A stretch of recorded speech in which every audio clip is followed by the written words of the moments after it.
In The Consequences of a Brutal Attack on a Local College Student, Detective Nick Burkhardt from the Portland Homicide Unit unravels a mysterious truth.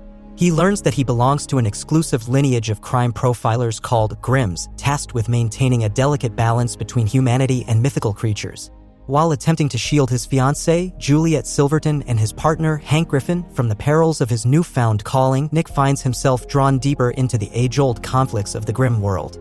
Assisted by Monroe, a reformed creature with a grim past, Nick navigates the intricate forces of a captivating mythology. Sylvie Oster enjoys a jog in the woods, listening to music on her iPod. Along the way, she notices a little porcelain figurine on a log. As she bends down to pick it up, she is suddenly knocked to the ground. Her screams gradually turn into whimpers and animal noises. Detective Nick Burkhardt purchases an engagement ring and exits the store. His friend, Detective Hank Griffin, takes a picture of him, jokingly saying he's testing out new equipment. Hank informs Nick about a call, and before they leave, Nick spots a woman briefly taking on the appearance of a hag. Nick and Hank arrive at the crime scene where Sylvie's murder occurred. A Forest Service officer shows them one of Sylvie's severed arms and leads them to the rest of her body. Nick questions how they identified the victim as female, and the officer points to a pink shoe under a fern leaf. The only track they found is a boot print nearby. While discussing a similar case from a month ago, Nick hears music and discovers Sylvie's iPod. Back at the precinct, Hank takes the iPod for DNA results, and Nick witnesses a handcuffed suspect briefly changing into a reptilian form. Sergeant Wu brushes it off, and Nick sees nothing abnormal when he looks again. A bald woman arrives at a house with a trailer, peering through the windows. Nick and Hank search for a suspect, and Hank gets a hit on a missing college student. They visit Sylvie's roommate, who provides a photo and mentions Sylvie's pink running shoes. Back at the precinct, they find Sylvie's identity and decide to call it a night.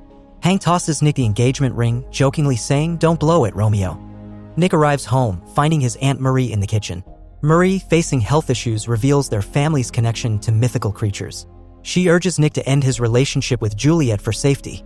Suddenly, Marie spots a suspicious car and draws a knife. A troll-like creature, Hulda, attacks Marie, leading to a fierce struggle. Nick intervenes, ultimately shooting and killing Hulda.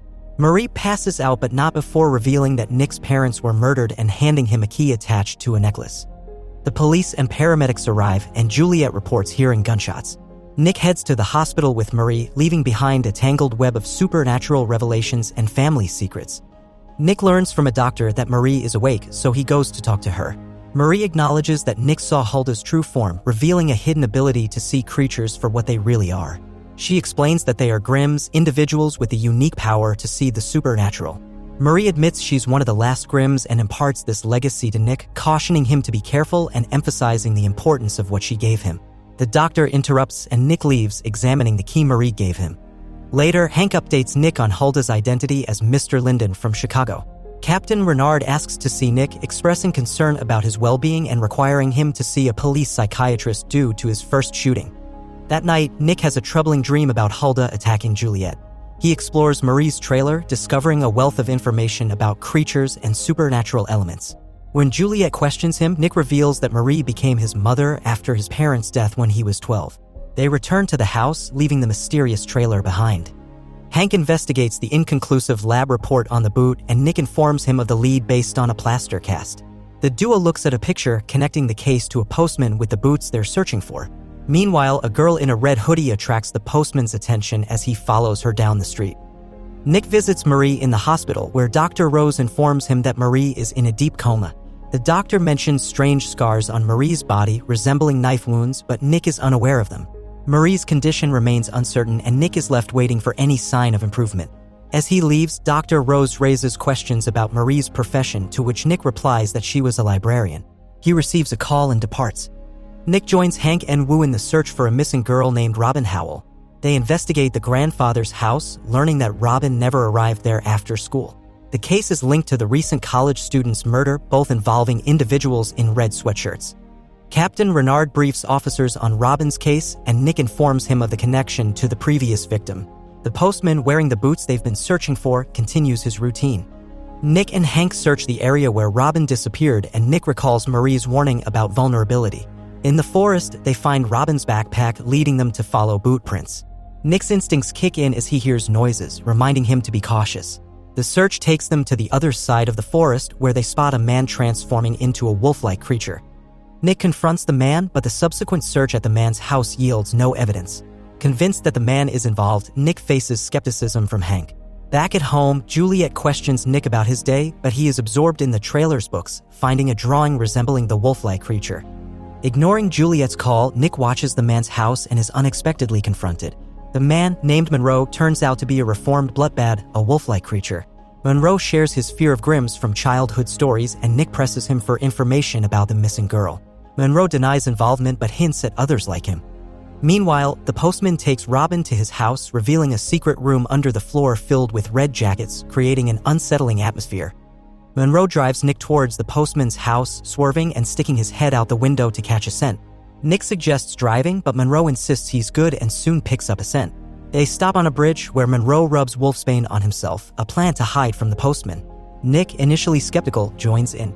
Walking under the bridge, Monroe fights the urge to morph and warns Nick about the danger. At the house, Monroe morphs and decides it's too risky, leaving Nick to call Hank, waking him up with news about finding the missing girl. Inside the postman's house, Robin knocks, but he keeps her hidden. Nick rubs wolfsbane on Hank as they meet up and they head towards the house. Hank questions Nick's discovery and they arrive at the postman's residence. They knock and the postman, without boots, invites them in. In the kitchen, they question him, showing Robin's picture. The postman denies involvement and they search the house without finding anything. Leaving, they realize the postman hummed a song from a victim's iPod. When they turn back, the postman attacks Hank, morphed. The chase leads outside where Hank shoots the postman. Nick interrogates the dying man, learning about a mysterious force called Grimm. Returning to the house, Nick finds a hidden door, rescues Robin, and heads to the hospital. At Marie's bedside, Nick expresses his confusion and love for Juliette. Suddenly, a disguised woman injects Nick with a syringe, morphing as she leaves. Captain Renard learns about the intrusion but plans to try again, hoping Marie doesn't wake up first. Gilda and her boyfriend Rocky break into a house in the woods. They eat, drink, and start making love in the owner's bed. Hearing someone approaching, they try to escape, but Rocky gets stuck. Gilda sees shadows and hears a growl, escaping alone in a truck. At the hospital, a doctor checks Nick, finding he was injected with a venom called PHTX3. He's relieved that it wasn't more venom, which could have paralyzed his lungs. Detective Hank Griffin waits for Nick outside and they walk towards Marie's room. Nick reassures Hank and then watches as the hospital staff attends to Marie. The doctor updates Nick on Marie's unstable condition, advising him to return later. Back at the station, Nick, Hank, and Captain Renard review hospital security footage. Nick recognizes the woman who injected him, but the cameras didn't capture her face. Renard instructs them to inform him if they get more information. A uniformed officer reports a woman with a story about her boyfriend being attacked. Nick and Hank drive with Gilda to the Rabe home. Sergeant Wu is already there, responding to a breaking and entering report by the owners, Frank and Diane Rabe. They discover signs of intrusion, suspecting Gilda's boyfriend is inside. However, he's found bound and blindfolded in a cave with a menacing creature. Back at the station, Gilda admits to being in the house but insists she knows nothing about Rocky's whereabouts. Marie calls Nick urgently, and at the hospital, she reveals that there are more Reapers in the area, a secret group aiming to eliminate Grimms. She explains that there are other Grimms, but she has no contact with them. Marie warns Nick not to let the Reapers discover her trailer. Nick reunites with Hank, who informs him that the Rabe residence connects to National Forest land, providing ample space for Rocky to disappear. As Nick and Hank return to the Rabe residence, they encounter 3 motorcyclists identified as Barry Rabe, T. B. Colbert, and Jason Colbert. The detectives inform the Rabes about the identified intruders, and Barry briefly reveals his J-Jabbar form when questioned about his presence at home. Frank Rabe offers his law firm as a contact point for further discussions. Adelind meets privately with Captain Renard in a dangerous area. Renard emphasizes the importance of preventing Marie from revealing information to Nick as they need him on their side. During their conversation, a thug threatens them, leading Adelind to wogue into her Hexenbeast form and kill the assailant. While Juliette and Nick discuss Marie, Barry and the Colbert brothers test a spike trap in the forest. Nick dreams about Marie stabbing him in his hand, prompting him to investigate the trailer. There, he discovers a bear claw similar to one at the Rabe residence. Nick consults Monroe, who explains its use in a J-Jabbar rite of passage called Rohats. Marie informs Nick that a Rohats is scheduled for sundown. Back at the station, Hank uncovers Barry's lie about being at home. Captain Renard informs Nick that police protection for Marie had to be withdrawn. Nick asks Monroe to watch over Marie, and reluctantly, Monroe agrees. Hank reveals that Gilda made bail, obtained a gun, and threatened Rocky's father, planning to retrieve Rocky. Gilda confronts Diane Rabe with the gun, leading to a confrontation with Barry, who wogs into a Jaeger bar. Diane suggests using Gilda in Barry's row hats. Frank Rabe returns home, and Nick and Hank inform the Rabes about Gilda. Frank, unaware of the row hats, agrees to help Nick. Hank finds Gilda's truck, and in a cave, the three young Jaeger bars prepare Gilda and Rocky for the row hats.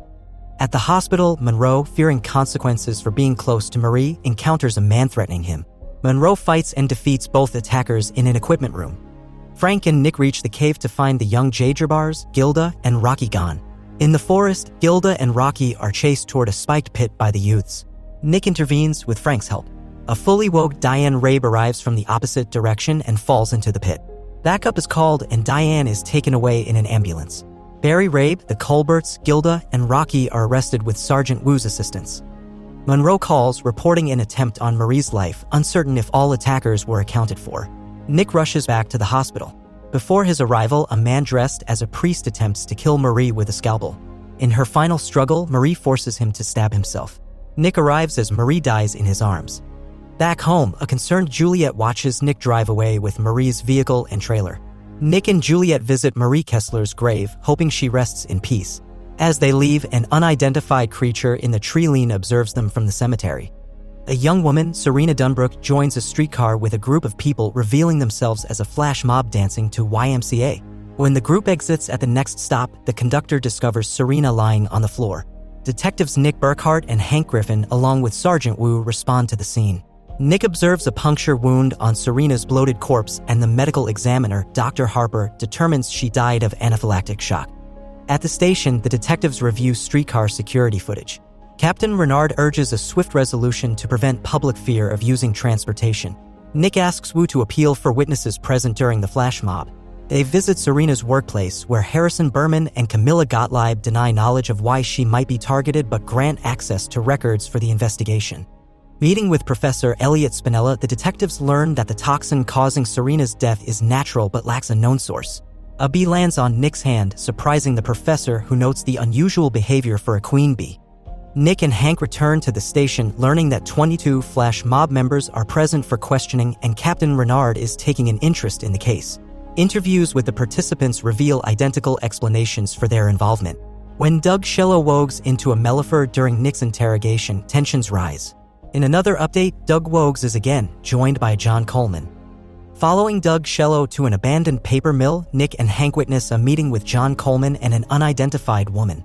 Suddenly surrounded by a swarm of bees, they seek refuge in an old office where the bees disperse abruptly.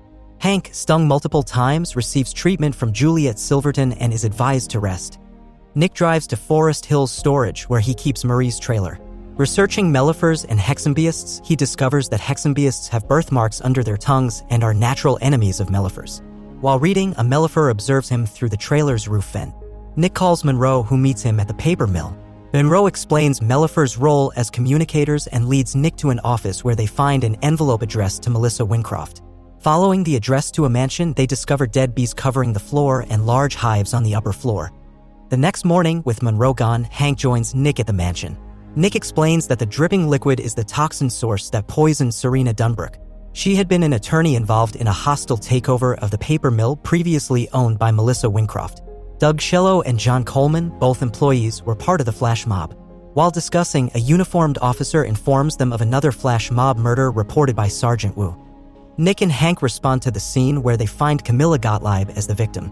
Recalling that Adelind Shade was involved in the paper mill case, Nick has her placed in protective custody. At the police station, he realizes Adelind is the hexambeist he encountered after buying Juliette's ring. Examining the tongues of the murdered women at the medical examiner's office, both bear the hexambeist birthmark. Assigned to protect Adelind, Nick and Hank receive Renard's assurance of her safety. To force Doug Shello's hand, Nick resumes the interview and Hank abruptly calls him out. Leaving Doug's smartphone behind, they anticipate him alerting Melissa. Intercepting the message, Wu reads AS for Adelind Shade and open. Wu and a policewoman disguised as Adelind head to Adelind's apartment, while Nick and Hank take Adelind to a hotel. Nick confronts Adelind about being a hexambeist and her attempt to kill Aunt Marie, questioning why the mellifers want her dead. Melissa Wincroft sends borrowed bees from Professor Spinella to search for Adelind. Nick taunts Adelind until she vogues into her hexambeist form, warning him that he doesn't understand the situation and that it won't end well. In another room, Hank is swarmed by bees and screams for help. Nick rushes to his aid as the room with Adelind darkens, covered in bees. However, they discover that it's not Adelind but a decoy. Adelind escapes to the basement, pursued by Nick. In the basement, Melissa waits, claiming she needs to kill Adelind to protect Nick from an impending danger. She explains the Mellifers' role as clarions, sending warning calls. Melissa reveals that the paper mill lawsuit was a conspiracy to eliminate them and prevent the warning. Bees fill the room as Melissa attempts to kill Adelind with a Mellifer stinger. Adelind pleads for Nick's help, revealing Melissa killed her friends. Nick hesitates but eventually shoots Melissa as she lunges toward Hank. Melissa warns of someone coming for Nick before dying, and all the bees fall to the floor, apparently dead. That night, Juliette comforts Nick, assuring him he did the right thing. Nick feels uncertain about making a difference. Juliette reassures him, emphasizing the impact on Hank and the woman whose life he saved. While closing the window, a bee lands on Nick's hand, lingers, and then stings him. In a chilling incident, a young woman breaks a window and rushes to a bridge, experiencing disturbing visions. She accidentally gets hit by a car, leaving the driver visibly shaken. As the driver approaches to check on her, another man appears, confirming she's still breathing and instructing the driver to call 911. While the driver makes the call, an unknown man arrives and tragically kills the woman before slipping away unnoticed. Detectives Nick Burkhardt and Hank Griffin arrive at the scene after the CSI team finishes their work. They observe the barefooted woman with no injuries to her feet but glass cuts on her arm. Meanwhile, a Reaper arrives in Portland and checks into a small hotel called the Joyce Hotel. After receiving a call on his cell phone, he promises to call back when his task is completed. The Reaper, upon reading a newspaper article about Hulda's death, transforms into a Haslach using a scythe. The two detectives consult with Dr. Harper, the medical examiner, who reveals that the victim, identified as Faith Collins through fingerprints, was murdered by asphyxiation. Hank mentions Faith's husband, Roy Collins, who has a history of spousal abuse. In their interview with Roy, he admits to arguing with Faith but denies any involvement in her death. Roy explains his frustration about Faith spending too much time online with her 322 friends, claiming she left but that he expected her to return as she always did. After discussing the case with Captain Renard, Nick and Hank investigate Faith's social networking page and find a photo taken at the Bramble House, a bed and breakfast. The owner, Billy Capra, informs them that Faith visited but didn't stay. While in the garden, Hank accidentally kills an endangered toad, leading to a strange encounter. Capra wogs into an unfamiliar creature form, and as they leave, he eats the toad. Simultaneously, a Reaper arrives in Portland, seeking the detective who shot his friend. Sergeant Wu takes the request to Renard, who instructs Wu to gather the Reaper's information.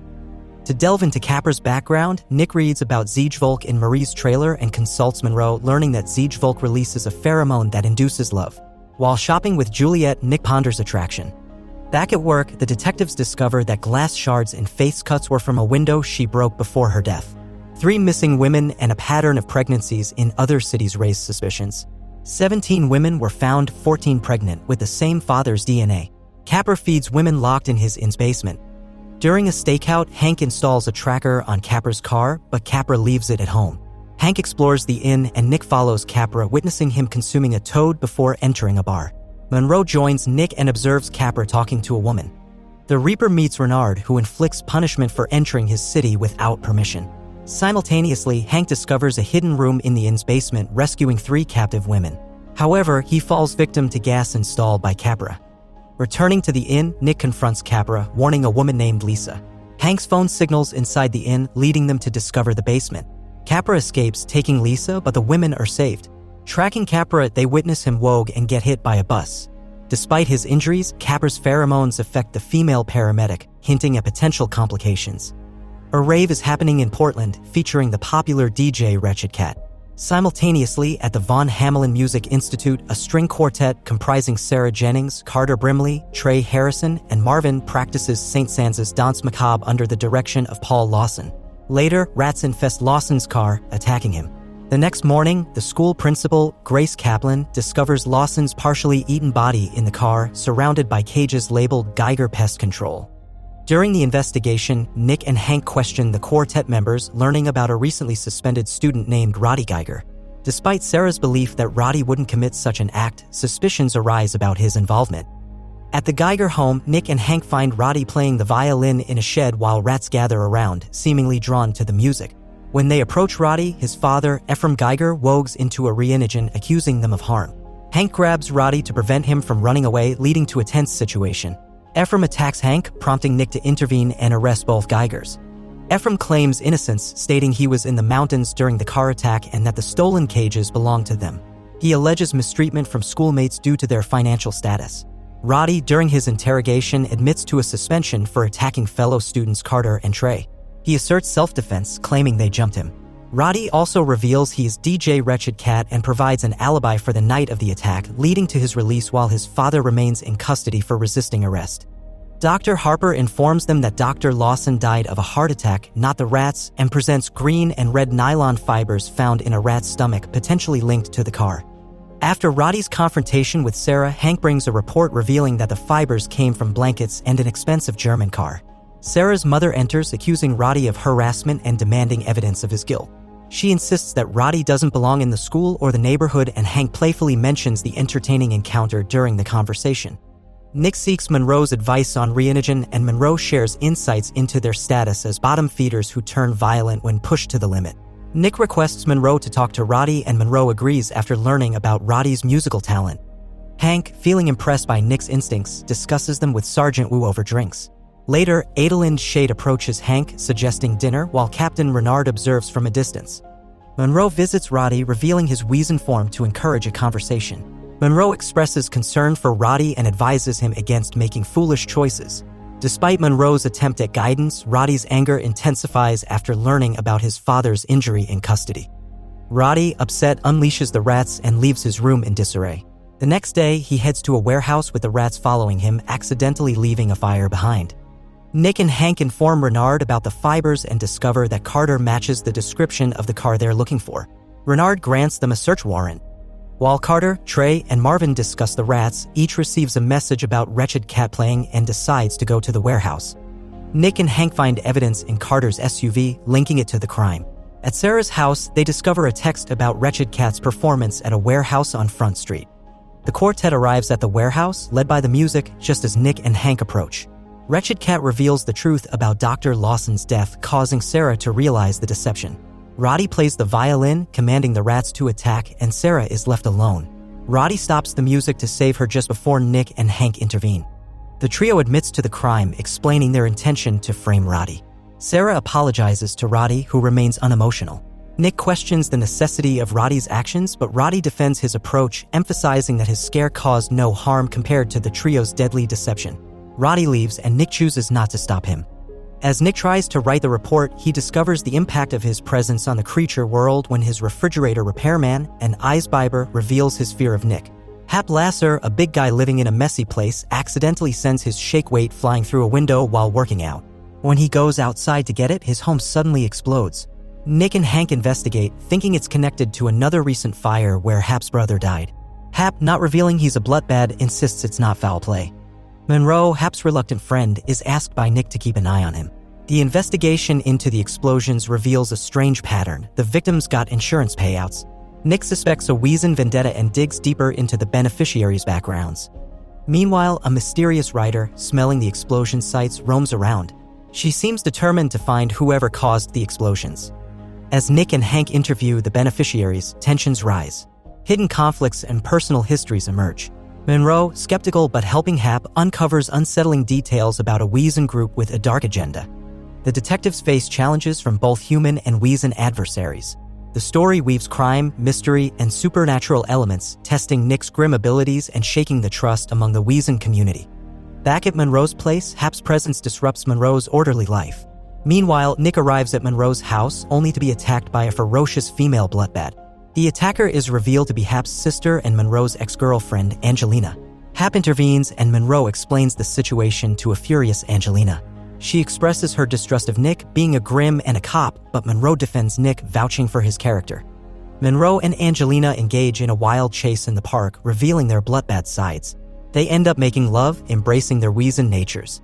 However, their blissful moment is shattered when Hap is brutally attacked at home, leaving him dead. When Angelina and Monroe return, the police suspect them of involvement due to their late arrival. They are brought in for questioning, and Hank notices blood on Angelina's shirt. During questioning, Angelina aggressively challenges the police to test the blood on her shirt. As they leave the police station, Angelina expresses frustration with Monroe for being friends with cops who are trying to pin Hap's murder on her. Nick and Hank investigate Lieutenant Orson as a suspect due to his troubled history involving the murder of his brothers. Lieutenant Orson, a Bauerschwein, reveals his true nature to Nick. Nick, concerned about Angelina's actions, heads to Monroe's house looking for her. Angelina, seeking revenge for her brothers, attacks an officer at the precinct and escapes on her bike. Worried about Angelina's actions, Nick rushes to Lieutenant Orson's home, fearing she might beat him there. Dustin and Lauren, on a hike to a remote lake, encounter a threatening drug dealer. Held at gunpoint, they're taken to his camp. A strange noise from the woods distracts the dealer. Investigating, a rope suddenly pulls him away. A growl echoes as a shadow rummages through his tent. The couple, now unbound, escapes into the woods. Nick Burkhardt and Hank Griffin arrive at the crime scene, examining the body of the drug dealer Delmar Blake. His neck is gruesomely broken, and there's unexpected brown hair found on him. DEA agent Langford, focused on Blake's drug operation, expresses little concern for finding the killer. Nick discovers Buckshot in a tree, and as he investigates, a dark figure drops and escapes, revealing a female bloodbath with long hair. She growls and runs away. Dustin and Lauren, interviewed at home, share their experience, unable to identify the creature that saved them. Captain Renard notes peculiarities in the crime, questioning the motive behind stealing food and a sleeping bag instead of the valuable marijuana plants. Micah and Roland Blake, Delmar's brothers, demand to see his body at the police station. Hank and Nick arrange a meeting at the morgue. At the morgue, the brothers act menacingly but refrain from making direct threats. Returning to the station, the analyzed brown hair matches the DNA of Holly Clark, a girl missing for 9 years. Micah and Roland abduct Dustin, suspecting him of involvement in Delmar's drugs or knowing about his disappearance. Despite Dustin's truthful explanation, they leave him tied up until they can verify his story. The detectives, along with James Addison, arrive at the police station for further questioning. Addison becomes agitated, insisting that he had nothing to do with Holly's disappearance. Hank, keeping a close eye on Addison's reactions, pushes for more details about his activities on the day Holly vanished. As Hank continues to press Addison, Nick and Monroe investigate the crime scene. Monroe points out signs that suggest bloodbath was involved in the attack on the drug dealer. Nick realizes that if Holly is indeed a bloodbath, she might be the perpetrator. Back at the police station, Holly's adoptive mother arrives, hoping for updates on the case. Hank updates her on the reopening of the investigation and the involvement of James Addison. The atmosphere grows tense as Holly's mother grapples with the possibility that their former neighbor could be connected to her daughter's disappearance. Nick and Monroe discover Holly's makeshift shelter in the woods, confirming her presence in the area. As they delve deeper into the woods, they come across a shocking sight: Holly, a wild and feral bloodbath, fiercely protecting her territory. The detectives, faced with the unexpected reality of a bloodbath living in the wilderness for years, must now find a way to approach and apprehend Holly without triggering her instincts or causing harm. In the woods, Monroe catches Holly's scent, and together with Nick, they chase her through the trees. They discover her refuge, a treehouse nestled in the forest's canopy. Climbing up quietly, they find Holly passed out on her cot. Monroe approaches cautiously and notices buckshot wounds in her lower abdomen. As she wakes, growling defensively, Monroe reveals his bloodbath form, easing her tension. Nick attempts to treat her wounds, but Holly remains defensive, unsure of him. Monroe vouches for Nick, and slowly she lets him tend to her injuries. Concerned about Holly's condition, Nick realizes she needs proper medical attention and suggests taking her to a hospital. Monroe hesitates, fearing she might harm someone, but Nick insists they can't leave her alone. Unable to call for help, Nick decides to leave the woods to seek assistance. Monroe stays with Holly, comforting her and feeling her feverish forehead. Worried about his departure, Holly grabs Monroe's hand, expressing her fear. He promises to return and leaves to fetch burdock root, a medicinal plant, to help with her fever. At the forest's edge, Nick contacts Hank for paramedics and asks him to investigate the name Addison found on camping gear in Holly's treehouse. Back at the station, Hank questions Addison about his gear appearing in Holly's hideout. Panicking, Addison throws a punch at Hank, who retaliates, subduing Addison. Terrified, Addison pleads for protection from Holly. Meanwhile, Monroe retrieves the burdock root. Micah and Roland, Delmar's brothers, spot him and follow him to the treehouse. As Monroe helps Holly with the root, the brothers approach, firing a warning shot. Holly escapes, and Monroe, pretending nobody is there, breathes a sigh of relief. However, one brother discovers Delmar's camping gear, heightening tensions. Holly intervenes, using her braid to strangle one brother while Nick shoots the other. Holly collapses after saving them. Nick and Monroe rush Holly to the hospital, and Hank informs her shocked mother about the rescue. Nick drops off Monroe and takes Holly home, where she's hesitant to let him leave. Holding her hand, Nick reassures her that she will never be alone. At the hospital, Holly reunites tearfully with her mother, holding up a plastic hair bow from the day she was abducted.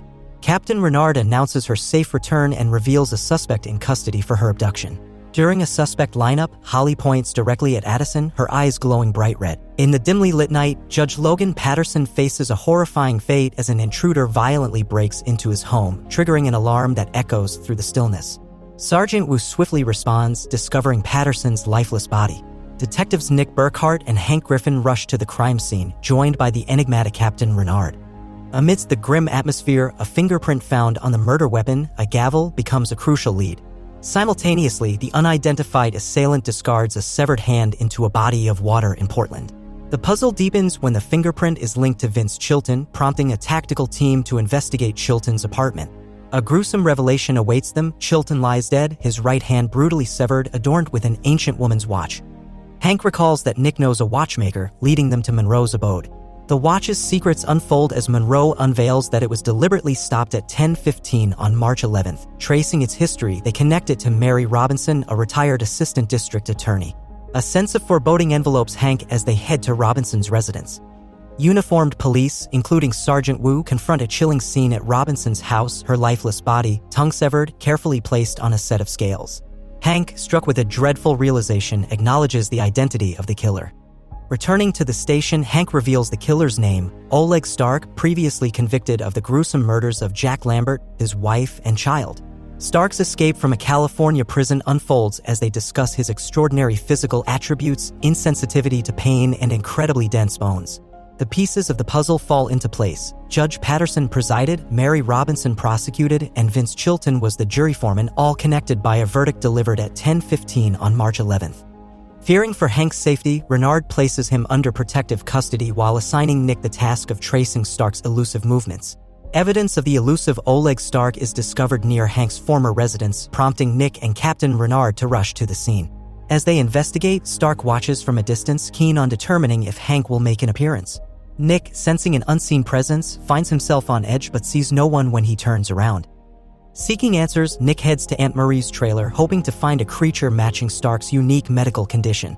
Failing in his search, Nick explores further and stumbles upon a case inside the weapons cabinet.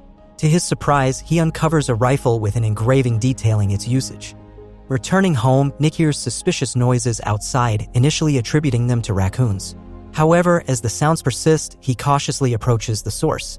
Suddenly, Stark crashes through a window, launching a brutal attack on Nick. Stark demands information about Hank's whereabouts, closing in on Nick with menacing intent. In the heated confrontation, Nick witnesses Stark's face transforming into that of a creature. As Stark intensifies his aggression upon realizing Nick is a Grimm, Juliette walks in just in time. Nick warns her to flee, and Stark pursues her into the kitchen. Thinking quickly, Juliette throws a pot of boiling water at Stark, temporarily blinding him. Seizing the opportunity, Nick tries to neutralize the threat with his gun. At the hospital, the doctor updates Captain Renard and Juliette on Nick's injuries, revealing bruised ribs, a dislocated shoulder, and a mild concussion. Despite the severity, no bones are broken. The captain reassures Juliette of Nick's safety, ensuring round-the-clock protection for both of them. Nick, grappling with the dangers of being a Grimm and the close call for Juliette, reaches out to Monroe to share the harrowing experience. Sergeant Wu informs Hank about Nick's ordeal, stirring anger in Hank. Determined to take action, Hank contemplates his next move. However, Sergeant Wu proposes a strategic plan to use Hank as bait to lure out Stark, recognizing the assailant's intent to draw Hank into the open. While Monroe visits Nick, Nick vividly describes his attacker. Monroe, with a deep understanding of creature types, identifies the assailant as a Siegbarst, also known as an ogre, emphasizing their rarity and notorious reputation. Monroe recounts a childhood friend's tragic experience with an ogre, highlighting the creature's vengeful nature. He reveals that Siegbarst's gift, a rare poison, is the key to defeating them as it calcifies their bones, making them vulnerable to shattering from the inside. Nick recalls seeing a bottle labeled as such in Aunt Marie's trailer and a specialized rifle designed to deliver the poison to the ogre. As Monroe gathers the necessary items, Hank visits Nick in the hospital, unaware that Stark is watching his every move. Hank shares the plan to ambush Stark, but Nick, realizing its flaws, attempts to dissuade him. In a surprising confession, Hank reveals that he misplaced crucial evidence during Stark's trial, evidence that could have given the ogre a chance to walk free. Despite knowing it was a setup, they chose not to introduce it to avoid casting doubt. Hank rejects the captain's plan and opts to lead Stark to the quarry where it all began, intending to confront the ogre on his terms. Concerned for Hank's safety, Nick urgently contacts Monroe, instructing him to give the gun and poison to Hank. Unfortunately, Hank leaves the hospital before Monroe can deliver the items. At the quarry, a showdown unfolds between Hank and Stark. Monroe arrives to witness the impending danger, assembling the Siegbarst Gur. As Hank faces Stark, Monroe takes a shot, eliminating the ogre and saving Hank. Despite being unaware of Monroe's intervention, Hank survives the encounter. Monroe updates Nick on Hank's safety, and Hank later visits Nick to share the news of Stark's demise. At the precinct, Captain Renard reprimands Hank for acting independently, and they ponder the origin of the bullets used to kill Stark, ancient ammunition from a rare elephant gun made for royalty. An enraged man storms into a parking garage, loudly confronting someone. The confrontation escalates as he pursues the other person through the garage. Suddenly, the man is found dead, a screwdriver driven into his throat. Strangely, his appearance transforms into that of an older man. A mysterious figure in a hood moves the body to a dumpster, which is later emptied by a collection truck. Detectives Nick and his partner respond to the discovery of the body after it caused issues with the garbage truck. Learning the victim's identity and discovering his address on the truck's route, they head to investigate further. Examining the dumpster and finding blood along with drag marks on the sidewalk, the detectives question the building manager. The manager shares details about a recent argument between Lenny and Mason, mentioning Natalie as Lenny's live-in partner. Nick and Hank request access to Lenny's apartment, finding it in disarray and suspecting that Natalie left hastily. With an APB issued for Natalie, they locate her in a motel and commence questioning. Natalie recounts a heated argument with Lenny, revealing he became violent, prompting her decision to leave. She credits another tenant, Marty, for intervening and preventing potential harm. As Lenny's conflict with Mason intensifies, Natalie leaves with Mason's assistance. She expresses shock upon learning about Lenny's murder, unaware of the grim fate that awaited him. Nick and Hank continue their investigation by questioning Marty at the junk shop he owns. Marty's recollection of the argument aligns closely with Natalie's version. However, during the interview, Nick observes Marty undergoing a wogue, transforming into a mouse-like creature. Intrigued by this revelation, Nick and Hank proceed to the law office of Mason Snyder. Mason's heated argument on the phone prompts Nick to witness his wogue, revealing a snake-like creature. To gain more insight into these weazen creatures, Nick seeks Monroe's expertise. Monroe identifies them as Mosherts and Lozenschlange, describing their characteristics. Meanwhile, Juliette notices a woman photographing her house and records the license plate, revealing the truck is registered to John Oblinger. In a parallel storyline, an unknown man confronts a mechanic, Andy, upset about car repairs. This man later transforms into the elderly Weazen seen at the parking garage, ultimately killing Andy. The following morning, Nick and Hank investigate the crime scene and connect it to Marty, one of Andy's recent customers. Monroe called for a clock tower repair and became the target of Weazen attackers. Juliette investigates the address connected to the truck and encounters the woman with children. Marty, driven to madness, confronts Natalie and attacks Mason, revealing his father's dead body in his apartment. The police chase Marty, who takes Natalie hostage and eventually confronts Nick. In a delusional state, Marty believes he sees his father everywhere. Nick arrests Marty, and Monroe, injured by Weazen's attackers, vows to stand by Nick's side despite the risks. The episode concludes with Nick expressing gratitude for Monroe's loyalty and determination to face future challenges together. Deep in the forest, two teenagers, Kevin and Steven, desperately flee from vulture-like creatures known as gyres. As they reach a river, Steven slips and is captured by the gyres, who drag him into the woods. In a barn, they witness a gruesome ritual where a young girl's body is thrown into flames. The next day, Steven's lifeless body floats down the river and a crow appears, pecking at his eyes. Over coffee, Nick shares his desire to reveal his Grimm identity to Juliette with Monroe. Concerned for Juliette's safety, Monroe advises against it, emphasizing the potential dangers. Monroe explains that Weazen can be visible to humans only if they choose to reveal themselves, but the consequences can be severe. Despite Monroe's warning, Nick remains determined to find a way to share his secret with Juliette. The discovery of Steven's body, pale and drained of blood with puncture wounds on his neck, leads Nick and Hank to investigate a homicide. The only item found on Steven is a puka shell necklace. The medical examiner, Harper, concludes that Steven drowned due to extreme weakness from blood loss. The unusual circumstances suggest foul play. Nick and Hank delve deeper into the mysterious case, uncovering Steven's connection to street kids Gracie and Hanson. The siblings inform them about Steven's recent employment at a ranch where he disappeared. The last time they saw him was at a local free medical clinic. However, the clinic's records provide no useful information. Their investigation takes an unexpected turn when they respond to a peculiar car crash. The SUV's contents include human blood, livers, and hearts scattered across the scene. As the driver is removed from the car, Nick witnesses a Geyer transformation. Further examination reveals that the blood matches Stevens, but the organs belong to various individuals. The unsettling discovery points to a sinister operation involving the harvesting of healthy human organs, particularly targeting street kids. Monroe's research on Aunt Marie's books confirms Nick's suspicions that Geyers is involved in the organ harvesting scheme. Geyers, Weazen creatures, harvest human organs for Weazen enhancement. Unlike traditional exotic ingredients, human organs have practical benefits for Weazen. To gather evidence, Monroe visits a shop selling human organs, purchasing Gallenblaze for Nick. Lab confirmation solidifies their case, prompting Nick to confront the shop owner and coercing him into revealing his supplier. Nick orders him to cease selling human organs and destroys the stock. Following the organ dealer's phone number, the police locate a greenhouse-like facility where countless human organs are drying.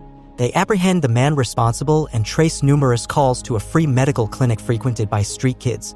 Threatening a nurse, Nick extracts the location where they're operating on children. Meanwhile, Gracie and Hansen are abducted by the clinic's office manager and taken to a cabin in the woods. Hansen discreetly leaves a trail of puka shells. At the cabin, a female doctor from the clinic performs organ harvesting surgeries on innocent victims, including Gracie, Hansen, and the missing Kevin. Nick, Hank, and Captain Renard lead a SWAT team to the woodland facility where organ removal occurs. Discovering the trail of puka shells, they engage in a gunfight with the criminals. Nick chases the head surgeon outside, where she attacks him from the trees and eventually falls into a giant fire pit. The police successfully rescue all the kids from the organ removal site, bringing an end to the disturbing operation. As Renard returns to the precinct, he is confronted with a disturbing package from the Reapers, the severed ear of a Reaper he had previously dealt with at the series/season's beginning. A mysterious representative of the Reapers contacts Renard, emphasizing the need to regain control over Nick or eliminate him as the situation has become out of balance. The unknown man warns Renard that the Reapers will intervene if necessary. Renard, displaying confidence, reminds them that Nick is a Grimm with a badge and a conscience, challenging the Reapers to handle the issue themselves if they are truly concerned. The man cryptically states that if things persist, the Reapers will take matters into their own hands. Intrigued by the mysterious woman at an art gallery, Ryan, a charming man, follows Lena outside and persuades her to come to his apartment. However, the situation takes a dark turn when Ryan attacks Lena, who retaliates by revealing her true form as a terrifying spider creature. Despite Ryan's attempts to resist, Lena overpowers him, forcing him to ingest a strange substance. Lena, horrified by her actions, emerges from the apartment with a missing finger and a disheveled appearance. Meanwhile, Nick and Juliette experience an unsettling incident at home when their house is egged by two boys, one of whom briefly wogs into an eisbiber. The next day, Nick discusses his exposure to Weazen creatures with Monroe, who highlights the curiosity Grimm stir within the Weazen community. Monroe inquires about Nick's progress in revealing his Grimm identity to Juliette, but Nick confesses that he hasn't disclosed anything yet. As they delve into a new case, Nick receives a call on his cell phone, prompting him to head out for another investigation. Nick and Hank find themselves puzzled at the crime scene, discovering Ryan's desiccated body, a result of ingesting corrosive acid and having his organs sucked out. Video footage from the gallery raises questions about whether Ryan met the mysterious woman, Lena, later that night. As they investigate, Nick accidentally drops Lena's twitching finger, creating a moment of unease. Harper, the medical examiner, provides insights into the cause of death, linking it to spider venom and revealing the gruesome details of the internal corrosion and organ removal. Lena, now disguised as a blonde, continues her deadly spree, targeting a man at an upscale bar and repeating her gruesome method of attack in a dark hotel room. The pattern suggests a chilling and methodical predator on the loose. Nick confronts Eisbiber Duobud and John Oblinger, asserting his dominance and warning them against further visits to his house. Meanwhile, a gruesome series of murders unravels, pointing towards a mysterious pattern that Nick and Hank must decipher before the next victim falls prey. The soccer mom-turned-killer, Lena, continues her murderous spree, maintaining a facade of normalcy in her personal life. Her genuine affection with her husband adds a chilling layer to the narrative, highlighting the duality of her existence. Nick delves into Aunt Marie's books, discovering a spider creature known as spinetids. Seeking guidance, he turns to Monroe and together they visit Charlotte, a Weeder spinetid residing in a Closter house. Charlotte, having rejected her past, reveals the curse that drives spinetids to kill and suck the life out of young men every 5 years. As Lena's daughter unwittingly takes a gold Rolex watch from her father's nightstand to school, the tracking number leads the police back to Lena. Nick confronts Lena, convinced he has her cornered, only to discover her seemingly intact finger, challenging the logic of the evidence. Despite arriving at Lena's house, the police are too late to prevent her third killing. Lena is tracked to the marina where a confrontation ensues. In a struggle to make Nick her next victim, Lena is ensnared in a net, metaphorically caught in her web. As Nick and Hank escort Lena's daughter, Nick witnesses her wogue into a young spinetid, foreshadowing the continuation of the disturbing cycle. Meanwhile, an aged Lena sits in a holding cell, awaiting the consequences of her actions. In a dark forest, an elderly couple, Ed and Lois Weller, face danger as a creature named Dimitri Skantos, a Skalenzan, attacked and killed them. Ed's attempts to save his wife were in vain. Detectives Nick Burkhardt and Hank Griffin investigated the crime scene the next morning. Surprisingly, they discovered horse tracks and claw marks, even though the couple didn't own horses. Juliette, Nick's wife, found his engagement ring, sparking memories. The detectives identified Dimitri Skantos as the prime suspect and visited his probation officer, Leo Tamor. Dimitri, with a history of violence, worked at his uncle's boxing gym. Nick and Hank decided to check out the gym in their pursuit of the truth. At the gym, Nick and Hank encounter Brian Cooney, Dimitri's workout buddy, and a dickfellig.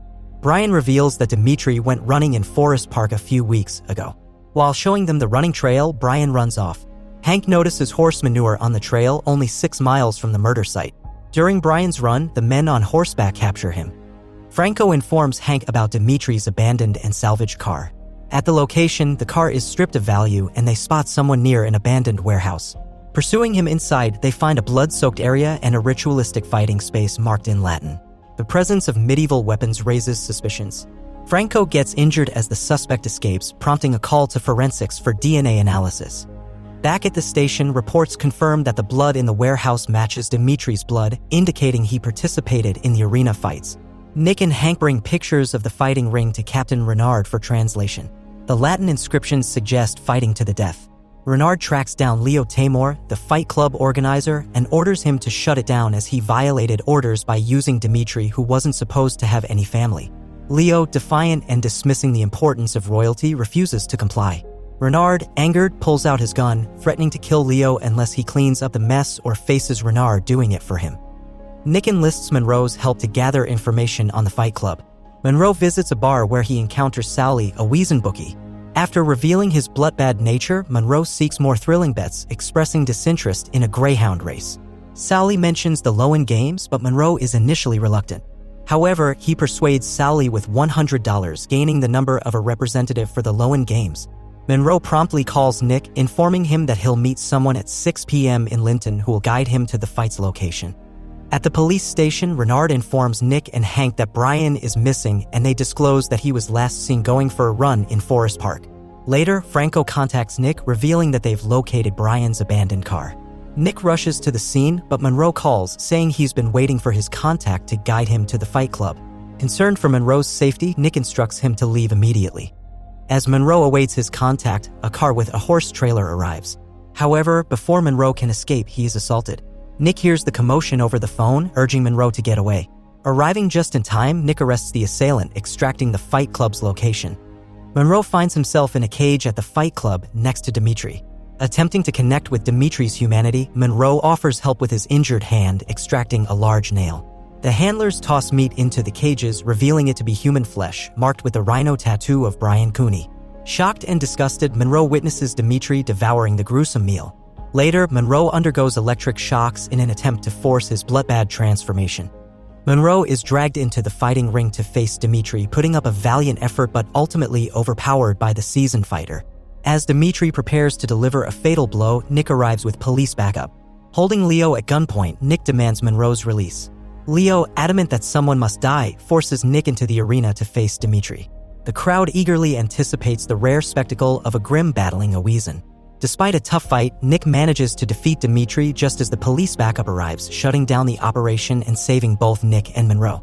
Hank arrests Dimitri. Meanwhile, Juliette waits for Nick to arrive for their romantic dinner, unaware of the dangerous situation he's in. Disappointed and upset, she contemplates putting away the engagement ring Nick intended to propose with. Nick calls Juliette, informing her he's heading home from work. Still upset, Juliette remains uncertain about their future. In a parallel storyline, Captain Renard seeks the assistance of a mysterious priest to handle Leo Tamor. Renard reveals that Tamor is a fellow parishioner but insists he needs to be dealt with. The priest questions if Tamor can be saved, but Renard, convinced that Tamor is beyond redemption, leads the priest to carry out a lethal solution. As Renard walks away, the sounds of Tamor's demise echo in the background. Three shackles, Soledad Marchesa, Ian Flynn, and Hans Roth plan to rob a jewelry store. As the store closes, they forcefully enter, unleashing a hail of gunfire with automatic rifles. Sam Bertram, an employee, seeks refuge in the vault to ensure his safety.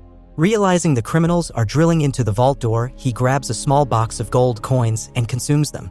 The criminals eventually blow open the door, finding Sam Bertram near death from ingesting the coins. Nick Burkhardt and Hank Griffin, accompanied by Sergeant Wu, responds to the crime scene. Inside the vault, they discover it emptied of valuables and Sam Bertram's lifeless body covered in glass and metal shards. The robbery appears to be well executed and professional, with the thieves displaying a thorough understanding of their actions. Unfortunately, the security camera was tampered with, leaving no footage of the incident. The robbers return to their hideout to inspect the stolen coins.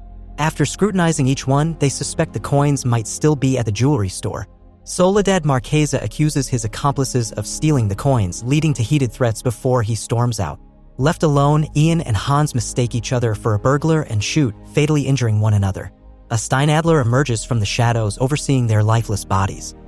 Harper informs Nick and Hank about Sam Bertram's death, stating that his entire system shut down, likely due to the gold coins.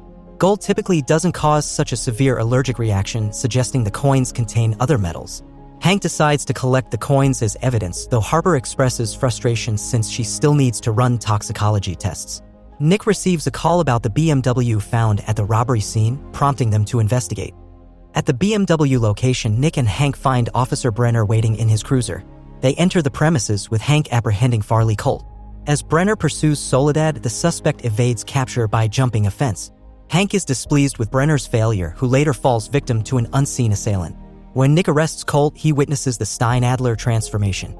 Back at the precinct, Nick and Hank report to Captain Renard, with Hank expressing frustration about the events and mentioning the coins. The captain, intrigued, requests to examine the coins and senses their power. Renard makes a mysterious call to a friend in France, revealing that he has found the coins of Zakynthos. Hank, agitated, is advised to go home, and Nick proceeds to interrogate Farley Colt. During the interview, Farley Colt discloses to Nick that the robbers targeted the store to acquire the coins of Zakynthos, explaining their powerful influence on others.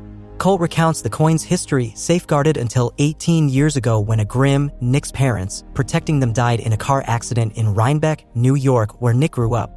Nick calls Monroe to the trailer for translation assistance. They discover information about Shakal, ruthless killers with a penchant for eating babies, and Steinadler, eagle-like creatures typically involved in the military. Monroe finds vintage film equipment, suggesting Aunt Marie's involvement. Meanwhile, Captain Renard gains power from the coins in his dream, envisioning a crowd in downtown Portland cheering him on as their leader. The next day, Renard appears in full uniform, announcing a press conference at 2 p.m. mandatory for all personnel. Nick searches for the coins in the evidence depository but finds only the empty box. The evidence officer implies Renard may not have logged anything. At the conference, Hank queries Nick about the coins, and Officer Brenner, resembling Soledad Marchesa, is present. Despite media speculation about Renard's political ambitions, he claims the speech is a warning to potential criminals. With Soledad Marchesa still at large, Nick and Hank investigate his last known location, a hotel room. Although empty, they discover clothes, a suitcase, and a film reel with 2 letters concerning the coins. One letter from 1943 in German and another from 1945 in English from the Office of Strategic Services states that the coins, made of gold, arsenic, and mercury, are not to be handled. They were transferred in a lead box to an Allied headquarters vault, and only 3 of the 10 coins were found. Hank suspects the coins influenced Marchesa's behavior and believes Captain Renard possesses them. Hank decides to search Renard's office and is joined by Nick and Farley Colt, recently cleared in the murder investigation. Soledad causes a blackout in the parking garage and seizes Renard. In the ensuing gunfight, Soledad escapes with Colt and the coins.